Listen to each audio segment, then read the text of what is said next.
রোজার সময়, ঈদের সময় এই যে যাকাত জিনিসটা, এটা কিন্তু অনেক বড়। কিন্তু আমাদের দেখবেন যে কিছু কিছু লোক আছে, যাকাত মানে হলো যে শুধুমাত্র এই গ্রামে গেলাম, কিছু অনেক কিছু শাড়ি টার আর লুঙ্গি টুঙ্গি এটা সেটা দিলাম আর শেষ হয়ে গেল। মানে কতটুকু তাদের কাছে সম্পদ আছে সেই অনুযায়ী যে দিতে হয়, একটা রেশিও আছে সেই অনুযায়ী দিতে হয়, সেটা তারা করে না। কিন্তু এই যাকাত দিয়েও কিন্তু অনেক প্রোগ্রাম, ছোট ছোট প্রকল্প নিলে অনেক প্রোগ্রাম করে অনেক গরিব মানুষকে আত্মনির্ভরশীল স্বাবলম্বী করা সম্ভব।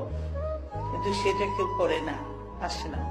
আমাদের আগে আসা উচিত সবাইকে। সেজন্য জ্ঞান যারা আছে তাদের দায়িত্ব হলো এখন এদেরকে বলা যে এই কাজগুলির মধ্যে তোমরা ঢোকো এবং মানুষকে আহ্বান করো। এই যারা এই যে লোকগুলো মরে গেল, একদিন সাহায্য, এই সাহায্য কতদিন জানতে হচ্ছে কৃচ্ছতা সাধনের মাস। সে সময় কেন? কারণ যেন মানুষ কম খাবার গ্রহণ করে, কিছু খাদ্য সংরক্ষণ করে, এই উদ্দেশ্যে নেয়া।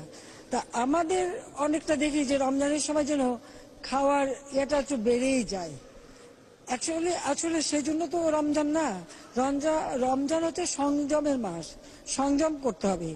এখন বিশেষ কোনো একটা জিনিস না খেলেই সেটা রমজান আর হবে না, রোজা রাখা যাবে না বা ইফতার খোলা যাবে না, এই মানসিকতাটাও বদলাতে হবে।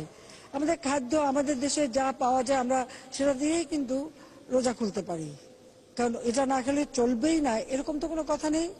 বা অন্য সময় মানুষ কি খায় সেভাবেই খাওয়ার ব্যবস্থা করা যেতে পারে। তাহলে তো আর এই ধরনের একটা জিনিসের জন্য কান্নাকাটি শোনা যাবে না। তবে আমাদের অনেকটা দেখি যে রমজানের সময় যেন খাওয়ার এটা একটু বেড়েই যায়।